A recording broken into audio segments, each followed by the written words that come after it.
Por ma shpjego pak, që ka ndodhur para 2 ditësh tek seria e Partisë Socialdemokrate? Kemi një pamje të një personi me armë dorë, një cili afrohet aty, ca gëzhoja u gjetën, po pastaj thanë që jo gëzhoja t'i ra nga arma, ai nuk e shkepi, ka një, ja, ky është personazhi, afër një selie, mes ditës, me gjithë ato, qa lloj armesh një? Skorpions. Është arrestuar? Jo, nuk është arrestuar, shpallur në kërkim. Qa është një Skorpions një? Ma thuaj, një Skorpions janë edhe automatik të shkurtër. E di ma unë tani, po me pës siglin.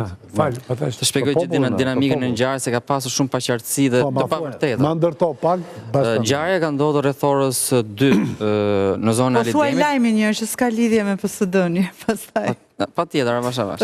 Patjetër. Zbulohet. Nga dinamika e ngjarjes, të kuptohet që s'ka lidhje me Partinë Socialdemokrate. Ka qenë një konflikt midis dy të rinjve, një ndërtosh 24 vjeçari shpallur në kërkim, i cili është konfliktuar me një të ri tjetër pranë një lokali pranë zyrës elektorale të Partisë Socialdemokrate. Në fakt, në media aludua për një shtetas tjetër me iniciale LP, por personi që është konfliktuar 24 vjeçari ka qenë një tjetër. Më ndiq vetëm një sekond. Vetëm mos ma ikni këtë foton, as spjederonin mes. Tani, ti po një shenë në një lokal, djali... Unë, ti, lekqoft, unë, ti, një tjetër. Dhe vjen një robë, mes Tiranës, sa metër ka bërë ky për të ardhur deri në destinacion me atë Skorpion? Nga Shkoza deri në Alidem. Sa metre e pje? 2 kilometra.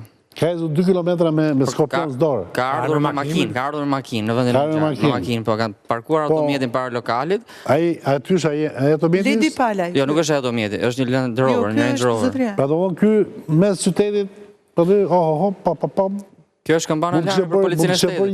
Një tragjedia, një masakër. Mund të ishte një masakër, por do shpjegoj dinamikën e ngjarjes sepse fatmirësisht nuk pati persona të lënduar. Pasi është konfliktuar 24 vjeçari, djali i personit me armën në dorë, me një të ri tjetër, ku fillimisht u tha që ishte një shtetas me iniciale LP, po përmend me iniciale sepse nuk është konfliktuar ky person për një person tjetër, ja konfliktuar verbalisht me njëri tjetër, më pas personi në fjalë e ka qelluar djalin e 67 vjeçarit. Ky i fundit është larguar në banesë, ka thirrur baban e tij, i cili së bashku me djalin e tij është kthyer sërish në lokalin ku ka ndodhur konflikti. Ky gjatë ky me kapele ky. Ky është babai? Ky është babai, 67 vjeç.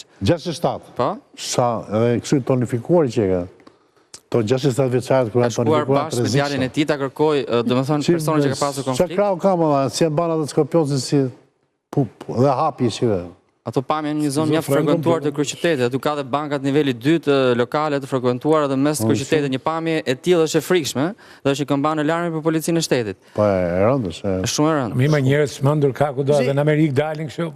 Nuk një njeriu që merr Pasimi në Amerikë. Amerika 360 milion banor, ne 1.4. Po s'ka rëndësime dhe atje nuk ke 160 milionët, nuk Massachusetts. Ja, në Amerikë kur dalin e shkepin ato. Pallat jemi edhe. Në Amerikë e shkepin. Po duhen Jo ta mbaroj Igli se kam respekt për e terrenit.